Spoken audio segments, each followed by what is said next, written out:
Hello everyone, कैसे हो आप सभी। तो कुकर में मैंने ना चावल चढ़ा दिए थे। उसके बाद इनको मैं ना टमाटर राइस, जीरा राइस लगा लो या फिर जो भी आप लोग कहते होंगे, तो वैसे नमकीन राइस मैं बनाने लग रही हूँ। उसके लिए मैंने देखो कढ़ाई में घी में बनाऊंगी, मैं जीरा ऐड करूंगी, प्याज और टमाटर मैंने कट कर दिए हैं, थोड़े से आलू रह रहे हैं कट करने, वो फटाफट कट कर देती हूँ मैं। तो आलू मैंने उबाल लिए थे जो मैं चावल में ऐड करूंगी, और अच्छे बने थे गाइस, बहुत टेस्टी थे क्योंकि घी में बनाए थे। सबसे बड़ी बात ये होती है जब आप कोई चीज़ घी में बनाते हो ना, तो उसका स्वाद टेस्ट बहुत अच्छा आता है। और विहान को ये वाले जो टमाटर टमाटर वाले राइस है ना, ये बहुत अच्छे लगते हैं। और चावल मुझे ऐसा ही अच्छा लगता है जैसे मैंने बनाया है। मुझे वो खिला खिला चावल अच्छा नहीं लगता, मुझे थोड़ा सा गीला भीगा हुआ चावल होता है ना, जो वैसा ही अच्छा लगता है। इसमें मैं चावल में जानबूझ के पानी ज़्यादा ऐड करती हूँ ताकि ये सूखा सूखा सा जो ड्राई चावल होता है ना, वो मुझे अच्छा नहीं लगता है। तो ये देखो जी, यहाँ कढ़ाई में मैंने ना मसाला बना दिया है इसका, आलू और टमाटर भी छोंक दिए हैं। तो फटाफट इसमें मैं चावल ना नाप के अनुसार, जितना मेरा और विहान हम खा सकते हैं आज, मतलब रात को, अभी शाम को जो भी खाने का टाइम होगा हमारा, तो उस हिसाब से मैं ऐड कर दूंगी। और यहाँ मैं नहा ली थी, वीडियो की क्लिप मेरी थोड़ी आगे पीछे हो गई है।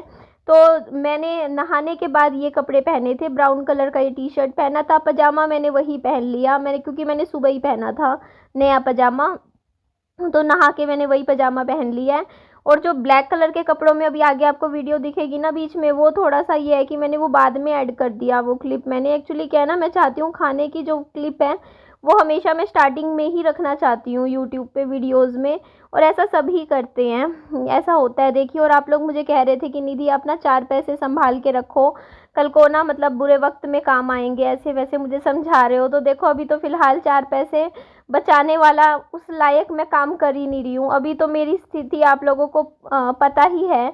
मैं जितना कमाती हूँ यूट्यूब से, जो भी मेरी सैलरी बनती है पूरी घर के खर्चों में ही निकल जाती है, क्योंकि आप लोगों को भी पता है 8-9 हज़ार रुपये में क्या सेविंग होगी। आप ही बताइए, क्या मैं जमा कर लूँगी, आप बता दीजिए। 8-9 हज़ार या 10 हज़ार रुपये लगा लो, उसमें कुछ भी नहीं बचत होती है सारा। उसमें से देखो 1100 रुपये तो मेरा हर हर महीने मेंटेनेंस जाता है, जो कि ज़िंदगी भर जाना ही जाना है। वो तो कई लोग मुझे कमेंट भी करते हैं कि निधि आपने इतने लाखों रुपए का नुकसान कर लिया, यहाँ पे फ्लैट लेके आप लौट लेते, कहते हो ना, आपके कमेंट आते हैं, ज़मीन से घर बनाते तो मतलब आपके लिए ज़्यादा अच्छा था। तो मैं आप लोगों को एक चीज़ बताना चाहती हूँ कि सबसे पहली बात ना, देखो यहाँ पे जो मैंने फ्लैट लिए हैं ना, ये ऐसे नहीं है। देखो आप लोगों को मैं बात बताती हूँ, कभी भी मान लो ये आज से मान लो 20-25-30 साल बाद मान लो ये फ्लैट ना रहने लायक स्थिति में नहीं रहे, एग्जाम्पल लेते हैं, तो पहली बात तो पहले तो फ्लैटों की देखो मरम्मत करवाई जाती है।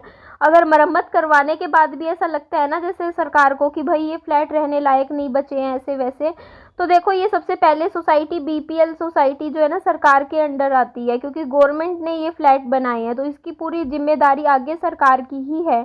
तो आगे अगर बाई चांस ये प्रॉपर्टी, ये फ्लैट अगर रहने लायक नहीं भी बचे फ्यूचर में, तो यहाँ पे ना दो चीज़ें हो सकती हैं। या तो ये हो सकता है कि यहाँ पे दोबारा से फ्लैट्स बने, और उन फ्लैट्स में ना आपको लगता, कई लोगों के मन में ये चीज़ होती है कि दोबारा हमें पैसे देने पड़ते हैं जब हम फ्लैट दोबारा बनते हैं, तो ऐसा नहीं होता है।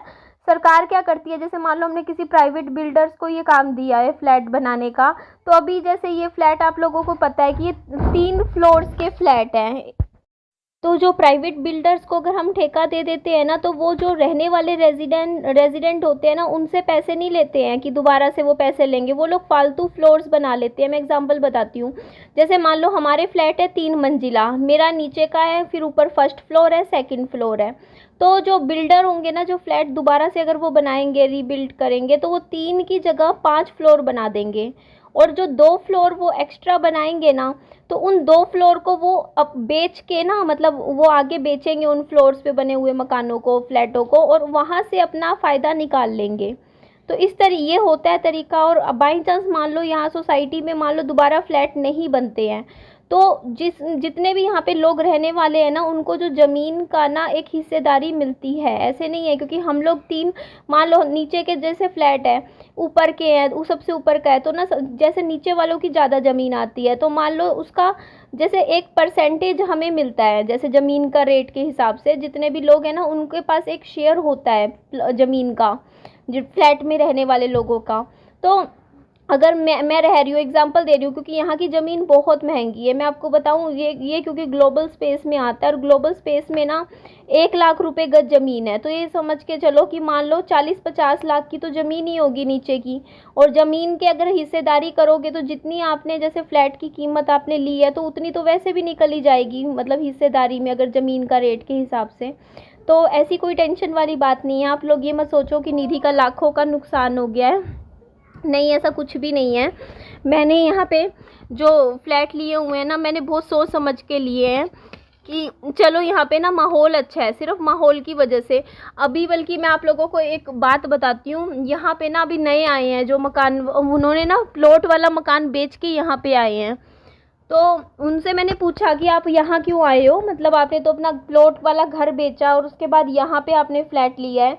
तो वो बोल रहे थे कि ना वहाँ का ना माहौल अच्छा नहीं था, मतलब माहौल ऐसा हो जाता है ना कई जगह, तो यहाँ का ना माहौल अच्छा है, सोसाइटी वाला है, तो इसलिए लिया है हमने। तो ये रीज़न होता है गाइज़। और यहाँ पे देखो यार, कुर्तियाँ, मैं सूट दिखा रही हूँ, प्लीज़ जल्दी से मेरे लिए प्रे करो, मेरा वज़न 4-5 किलो कम हो जाए और ये कपड़े मुझे आने शुरू हो जाए, क्योंकि मेरा भी बड़ा मन कर रहा है। मैं भी बोर हो गई हूँ डेली पजामा टी शर्ट पहन के घूमते घूमते।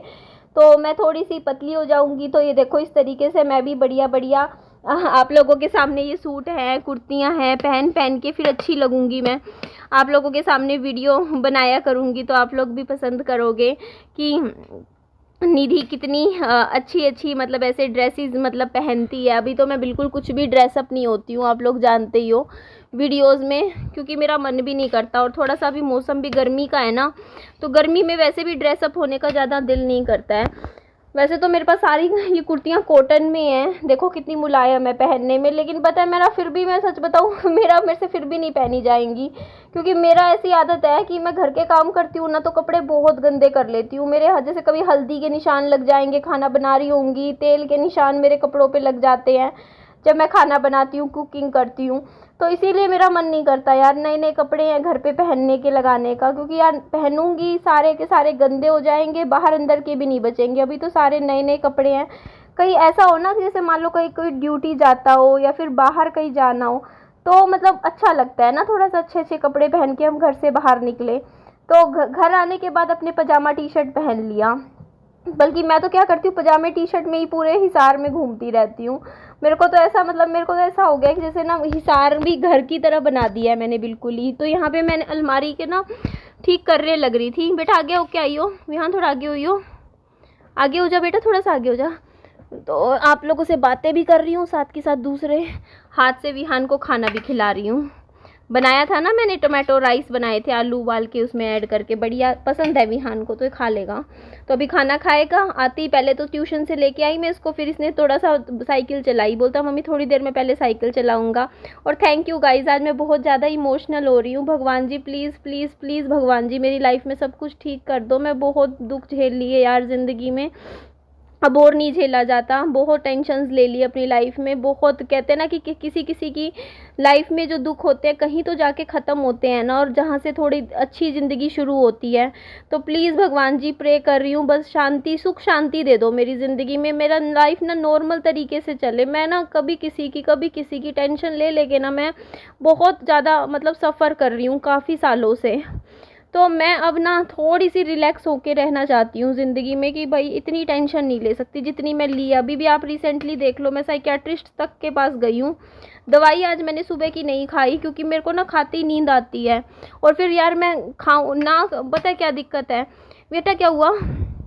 हाँ अच्छा, हाँ मैं करूँगी बेटा, ठीक करूँगी, तू टेंशन ना ले, फ़ोन भी करूँगी ठीक, तेरे को नया दिलवा दूँगी फ़ोन, ठीक है? बताइयो, ठीक है? नया फ़ोन चाहिए? हाँ दिल, एक बार रुक जा बेटा, 2 मिनट। विहान आवाज़ मत दे तू अपनी प्लीज़ बेटा। तेरे को पता है मैं विहान की आवाज़ क्यों नहीं आने देती वीडियो में? क्योंकि जहाँ पे भी विहान की आवाज़ आ जाती है ना, यूट्यूब कमेंट सेक्शन अपने आप बंद कर देता है। अभी यूट्यूब बहुत स्ट्रिक्ट है इस मामले में। बच्चों का ना, जैसे सिर्फ फेस नहीं, अगर मतलब फेस आ जाए तो कोई बात नहीं है, जैसे मैं आप लोगों से बात कर रही हूँ तो कोई दिक्कत नहीं। और देखो बच्चों के बच्चे, बेटा अभी कोई नहीं आएगा, हम खाना खा रहे हैं।